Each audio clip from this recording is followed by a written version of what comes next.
I'm from Colombia, so if my English turns funny, please let me know. Okay, I'm going to talk about mass education to school in veganism. My name is Juliana Castañeda Turner. I have the only farm sanctuary in Colombia. Actually, was the first one in South America, and right now is the only one certified in Colombia by the Global Federation for Animal Sanctuaries. We are being rescued animals for 19 years. This is my child dream. When I was 5 years old, my mother was cooking a normal burger, and I asked to her how looks the tree that grow the burgers, and my mom was like, "Oh no, that is not tree, that is a cow." Anytime that I tell that story, I have the same feeling that I had. I'm 42 years old now, so I have the same feeling that I had when I was 5 years old. Like it's not a tree, it's a cow, and I love animals. So from that day, I decided to stop to eat animals. That was the 80s, and in Colombia, there were no veganisms or no vegetarian things. So I call myself a person who don't eat animals. When I was 11 years old, in the school, the teacher was asking what you want to do when you grow up. And the first thing that crossed my mind is I want to have a big place to help animals. 15 years later, we start the sanctuary. We are being rescued more than 2,700 animals in 19 years. Right now, thank you. Right now, there are 270 animals living safe at the sanctuary. We are in the top of the Andes mountain.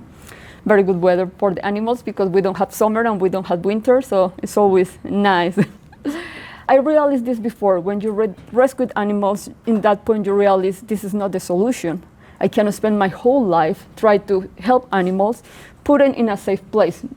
Not all the sanctuaries in the world, not all the money in the world can do that. And I was not the superhero. So I realized that what I have to do is help people to teach others to avoid the animal suffering, so I don't have to do what I do. I always say that I'm only going to feel that I really succeed the day that I have to close the sanctuary, because I'm not going to be necessary anymore. That is my goal. So that is why 8 years ago, I decided I'm going to start very strong educational programs in Colombia. And what better place than schools? That is an educational place. So that is how one of the biggest educational programs in South America start, and very related with veganism. So this is the way that I educate people. First of all is help people to define properly the words and the way we speak, how veganism work. So I try to reject some words that are very sentimental. And when it's about others suffering, we cannot be very sentimental. There is, in the middle of the pandemic, I had to rescue 27 animals from a fake animal sanctuary. This person was so emotional rescuing animals that he rescued non-stop, very sentimental, very compassionate, very kind, to the point he don't have a place to have the animals. The animals was in terrible conditions, They were in so horrible conditions that rabbits were eating their own parts because they were starving, that bad. And that was a nightmare. So we have to control our feelings and start to be very strong about this. So when I teach the kids and the people to visit the sanctuary, when I visit the schools, I have to remove some words. But compassion is a nice word. Kindness is a beautiful word. Love is beautiful. But when it's about others suffering, that doesn't work. I'm going to explain why. So compassion, as you can read, sympathetic pity and concern for the suffering or misfortunes of others. The victim should be treated with compassion. That is what happened. Should we only help animals just because they are the victims? Just because they are suffering? Or because we respect all the living entities, and that is all. They don't need to be suffering, they don't need to be in pain, and they don't need someone trying to kill them. We just have to respect animals in the same way we respect humans. That is very important. So I teach to the kids that be careful with the word compassion. Oh, because I feel compassion for this dog, so I'm going to help. No, you help that dog because it's a dog. And it's alive, and we help those that are alive. We protect and respect those who are alive. So that is why we have to be very careful with this word. Other word that we don't use properly is kindness. Kindness, the quality of being friendly, generous, and considerate, is similar to compassion. So I'm going to be kind with animals because they are my friends. No, not all the animals are my friends. If I'm honest with you, I don't like cockroaches. I'm totally scared with cockroach. I don't want to see cockroach around me. That doesn't mean I'm going to kill cockroach. I'm going to put poison on cockroach. I don't like them, but I respect them and I protect them just because they are alive. So it's not necessarily involve kindness in the respect that we feel with others. And let's go back with love, of course, intense feeling of deep affection. I'm sure, of course, many of us love animals. You may imagine I'm crazy about animals. I live with 217 animals daily. But it's not in the name of love that we are here learning and fighting for their rights. It's again for respect. You know, my son, we have a dog, like a dog daycare. That is one of the sources that I made money to, you know, to help the animals. And there was a dog that I was taking care. It's like a little pug, Pumbaa. And Pumbaa, the dog, bite many times my son. Not dangerous thing, but he bited many times. With my son, Bimal is something really amazing that I never realized, and I guess never any of you know this. My son was born literally inside the animal sanctuary in a water bear. So his whole life, he sees the animals like equals, like my friends, my brother, my sisters. He doesn't make a difference because he don't know nothing different of that. So, and when I see kids coming to the sanctuary, the reaction is different than my son. So when a kid see a pig, the kids from the school came and see a pig, the first thing that the kid says, "Ah, a pig," because they feel compassion, they feel kindness, they feel all this, but not with Bimal. Bimal just respect animals. So Bimal, when Pumbaa bite him many times, Bimal came to me and say, "Mommy, I don't love Pumbaa. He's being evil with me, but I respect him." That is the word he used. So he don't have to be the friend, he don't have to love Pumbaa, he don't even have to like Pumbaa, but he knows that we have to respect others. And that was one of the amazing teaching that he gave me. Empathy. Empathy, of course, is a beautiful feeling, and it's like, I don't know how to translate this in English. In Colombia, we say, ponerse en los zapatos del otro. Like put other people choose, like being other people choose. It's like, and empathy is very important. I actually don't know one person that is not empathic. We are all empathic. Right now, there are millions of kids dying in Gaza, and we all are suffering, but we are not crying. We are not suffering like that mothers are suffering. So yes, being empathic is strong, but we don't feel like they feel. There are many women that are being abused all the time, and I am here still. I know with that. That doesn't mean that I don't care. But if it was me, that this story will be different. I will be screaming, I will be crying. Can you imagine if we don't feel that for other humans, we don't want to feel for other species. So even when empathy is very important, we don't feel it real, and we don't take our empathy in actions. And this is a word that is very important, exploitation. And this is the reason why veganism exists. We are not vegans because we are kind. We are not vegans because we feel compassion with others. We are vegans because we want to eliminate total the exploitation against animals. There is no middle point. People always say baby steps. I don't like to use these words because if we are seeing someone kicking a dog, we don't going to take small steps. Let him kick in a little bit more, and then we ask him to stop. No, we want to end immediately. So that is why the exploitation had to end immediately. We are not vegans because we want to avoid suffering. We are not vegans because we want to minimize suffering. We are not vegans because we want the cage of the animals are bigger. No, we want to exterminate, eliminate the exploitation that they abuse against animals. So this is our important words that I teach to the kids. The way we speak is very important. That is why how we impact everyone and how the future is going to grow. If we use the wrong words, they're going to teach wrong to everyone, and it's a mess. That is happening many times. So what I teach in the center, and this is my tool that not everyone have, I have 217 animals. So people always say, you rest with animals, you're an angel. No, I just came to you to translate what they say to me. I'm being there, cleaning tears, cleaning blood, crying a lot, seeing their suffering, and crying in happiness when they start to trust in humans again, they start to live again. You know, all these feelings is what everyone feels. So what I teach to kids and to everyone who visit the center is rebuild this connection that we lost with animals. There are kids that came, and it's the kids of 15 years old, and it's the first time that they see a pig in real life. The first time that I see a cow is something very interesting. We have all bulls. One of my bulls, and the first bull that was rescued in South America, his name is Balaran. He's 19 years old, and he is like a 2 meters tall. Is really giant. So when people came to see Balaram, they say, "Oh my God, this is a giant bull." And I say, "No, he's 19 years old. You never saw bulls at 19 years old. They kill bulls when they are 8 years old. But he grow, like people grow at 19 years old. It's not giant, he's totally normal." And they never see that.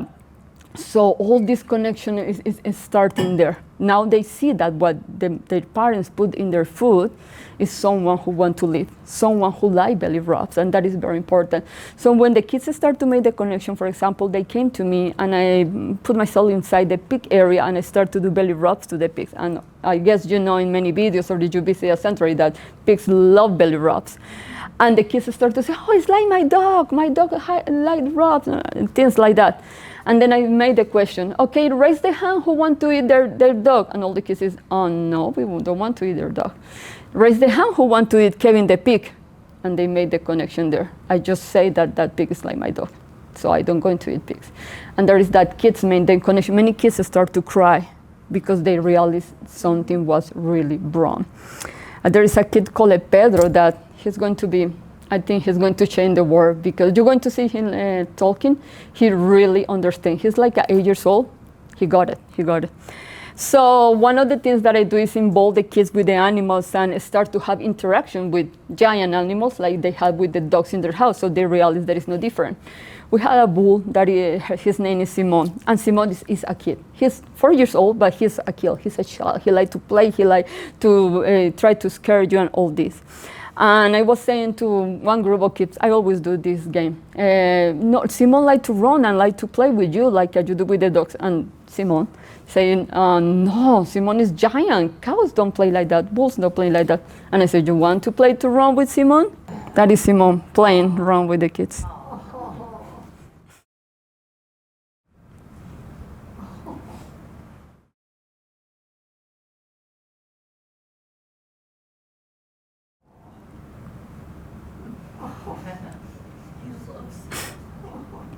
So it's very fun for Simon because he's like a kid, giant.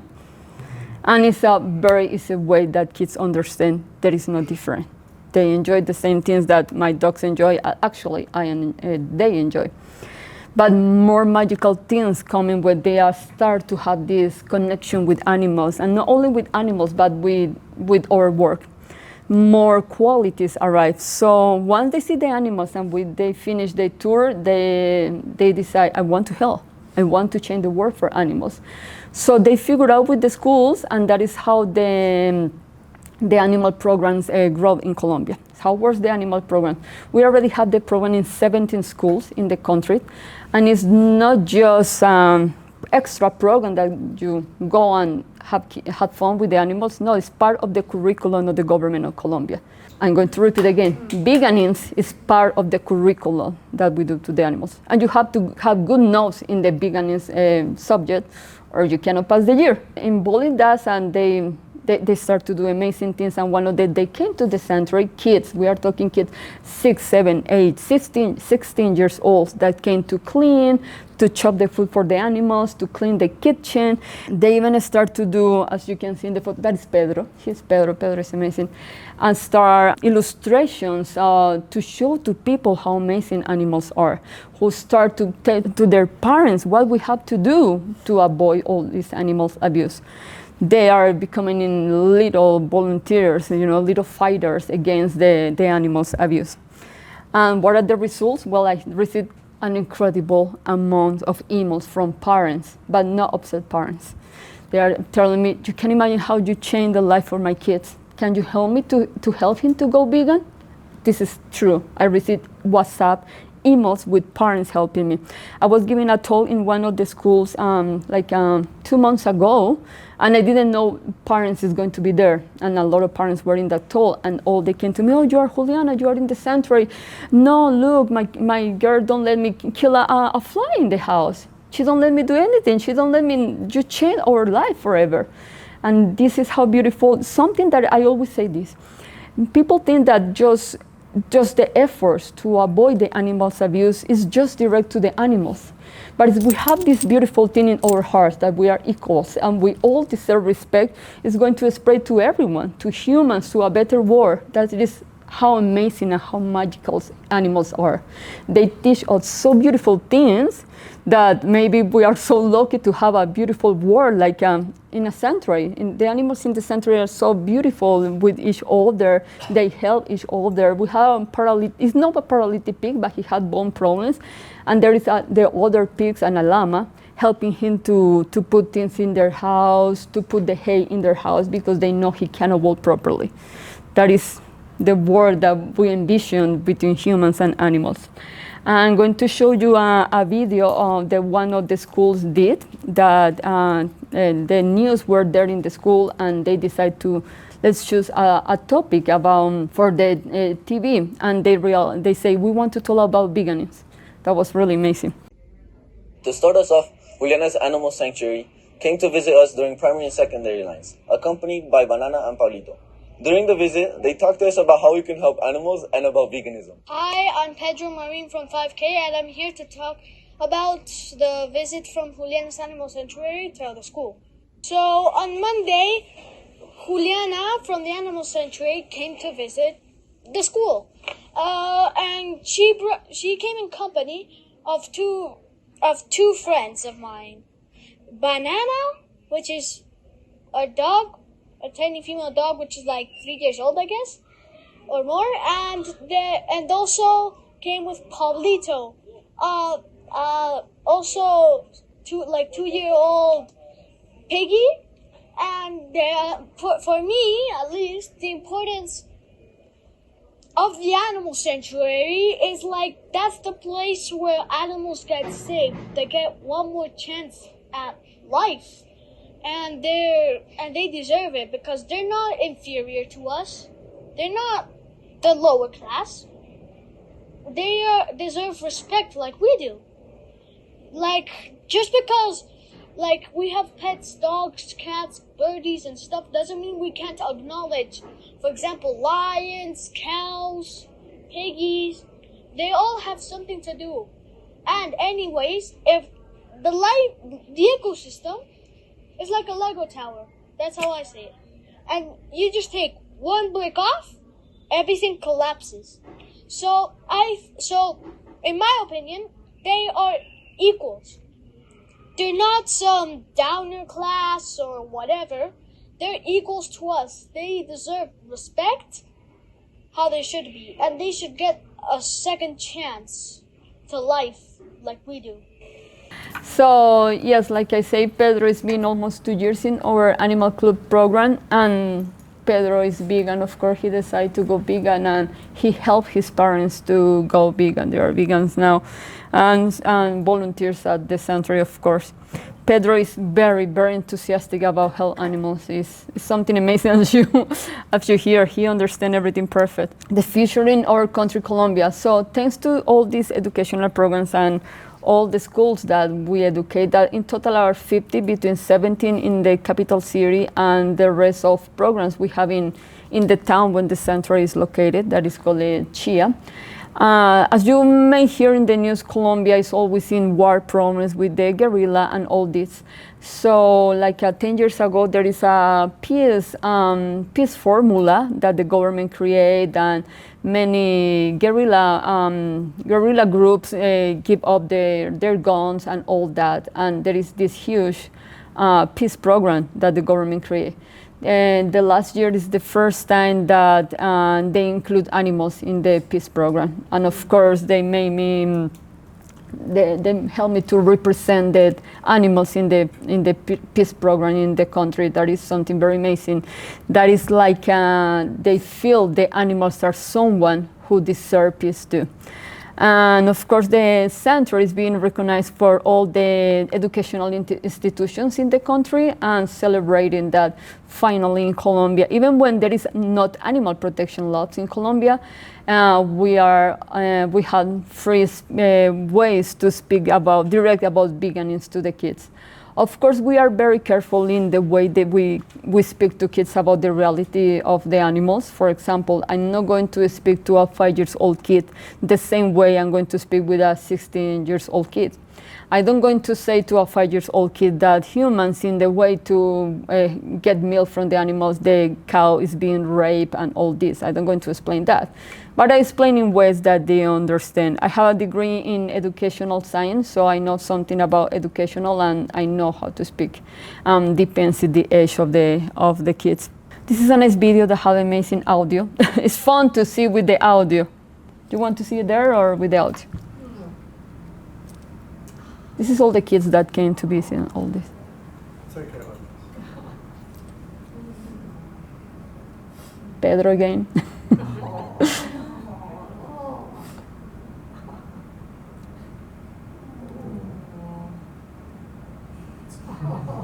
That is Fox, very happy. Forrest, he had 3 legs.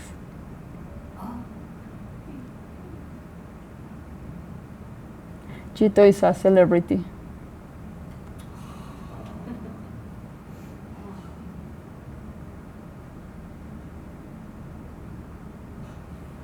So you can follow us, please, in our social media. I talk about education a lot and ways that we can use to educate others, not only kids, but future generations. At the end, we're going to leave this world, but we have to leave some legacy here for the future. Thank you so much. Not all the parents must say, oh great, my kid doesn't want to eat meat anymore. And for the government to say, I mean, I don't get it. How does it work? The government don't care. The government need me. I am the only center in the country. So when there is an area in different cities, but in the whole country, that protect animals. Of course, they protect your cats, dogs, and exotic animals, but they receive calls from animal abuse in cows, bulls, and farm animals. And they don't have a place to help farm animals, and they don't have no one to help them. So they really need me. So they called me actually 4 days ago, and I don't want to say this to my husband. They call you to accept an animal? Yes, to help them. Yes. The question is, do you ever encounter any anti-veganism? So like I'm helping the government to these animals, they depend on me in that. So they allow me to do whatever I want. And so I am the boss there. So I'd say, okay, and when I ask something to there, I want to do this, I want to do this, they support Juliana. Because Juliana support us, so they need me, and it's easy to go in that way. Actually, the mayor of many cities came to visit the sanctuary, and they are very happy to our work. Well, we are talking about veganism not only in Colombia. For example, we have a nice dinner with President Mujica in Uruguay. And as you may know, Uruguay is famous for exportation of live animals and meat. Uruguay is a very small country in South America, I guess I'm sure it's the smaller one, but they actually 90% of the land of that country is cows that are going to become food. So they are the largest exporting live animals on this. And the President Mujica, that I guess in meat, we have a dinner with him, and we were talking about veganism, how important is this. And he was super happy with the idea. So they were talking how he grows his tomatoes in his own farm and all this. And he literally say, it's important, we have to talk about veganism in our schools and our country. So is the way we speak to them, but works. I never had someone telling me, and I'm very clear with the schools, I'm very clear, I'm going to do this, but you have to let me speak in the right way. I don't going to hide anything. I don't going to talk about just animal rights and the dogs or the cats. No, I'm going to talk that I want that people go vegan. And they are happy with that. How do the parents in these schools respond? Okay, how the parents in the school respond? They love it. They really love it. So when not all the parents want to go vegan with the kids, and of course not all the kids want to go vegan.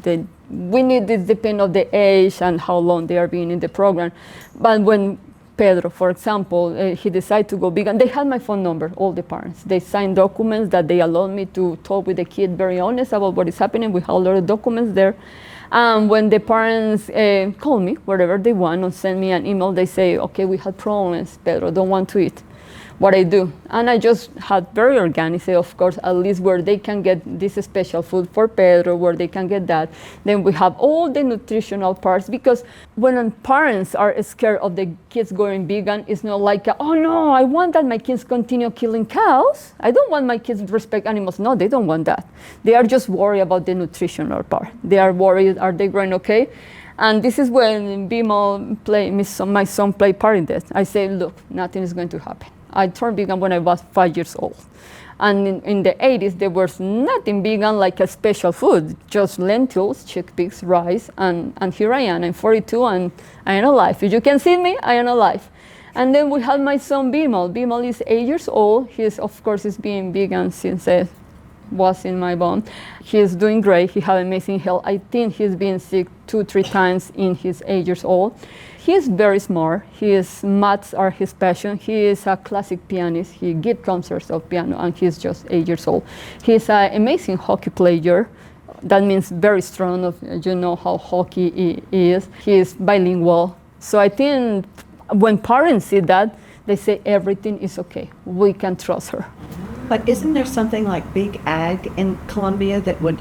We are not a big meat country, you know. Colombia is famous because we have amazing fruits and vegetables. Even when in all the countries in the world, the popular places are something that involve dead animals, it's very easy. I consider it's very easy for us to go vegan. Actually, it's one of the reasons why my husband decided to live in Colombia. It's amazing to be vegan there. So it's very easy. So the government is not pushing the agenda all the time. That, of course, the common, you know, the TV show about how the calcium in the milk and all that, the basics. But that is pushing a whole agenda that if you don't drink milk, your bones are going to be weak. No, at the same time, they allow to. What other differences from Colombia to this country do you find? What other differences in the government? Yeah, so what difference between the government of Colombia and here? Well, I think it's a little bit more freedom to be yourself. Yes. The people is more open. In all the ways, even your gender or the way you want to live or the way you want to eat. They are less judgmental. I noticed that here is a little more. I actually have to be sometimes careful when I'm going around there to see the way they speak and all that.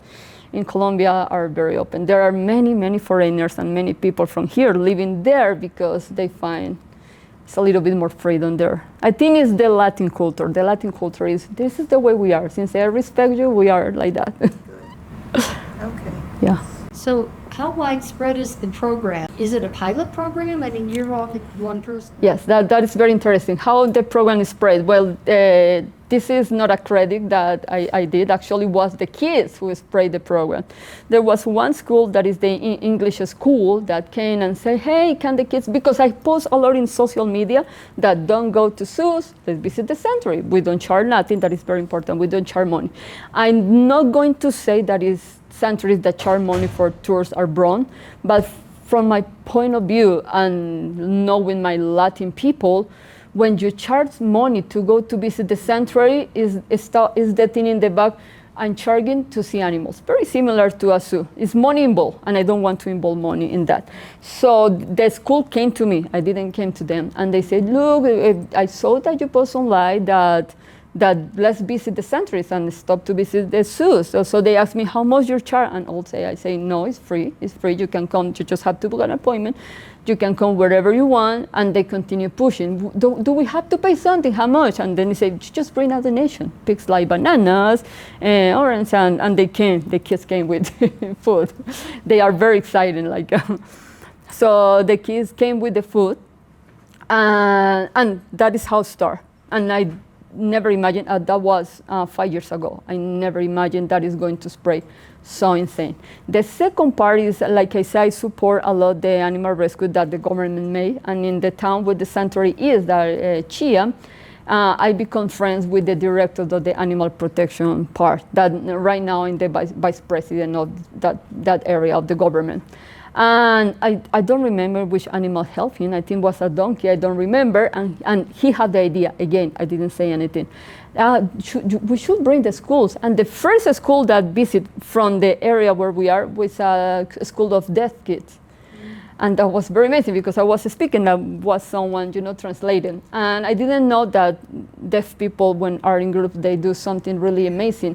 And they give me a name in their language, but it's a special name. And I cannot show you the name because I don't know the language, but means the whisper of the animals. They say, because through me, they can listen what animals have to say. And this was very amazing that the first school was deaf people, because they cannot speak, they cannot communicate things in the same way animals cannot do. So they got the message. They feel so much connection with the animals, because Kevin the pig, if he want water, because he cannot move properly, he have the ways to tell us, okay, water time. And he have his ways in the same way the deaf kids had a way. So the connection was amazing, and the director was so happy that all the schools start to visit. So this is a credit that the kids got. I did nothing in that part. Suddenly I don't have time sometimes. I have to cancel some schools. It's a lot. We are not a huge sanctuary, but we are literally doing our best to change the life for animals, not only in our part of the world, but I'm coming here to explain this world because I want that everyone replicate in each part of the world. Yeah. Thank you so much for doing this work. No. Thank you so much, everyone.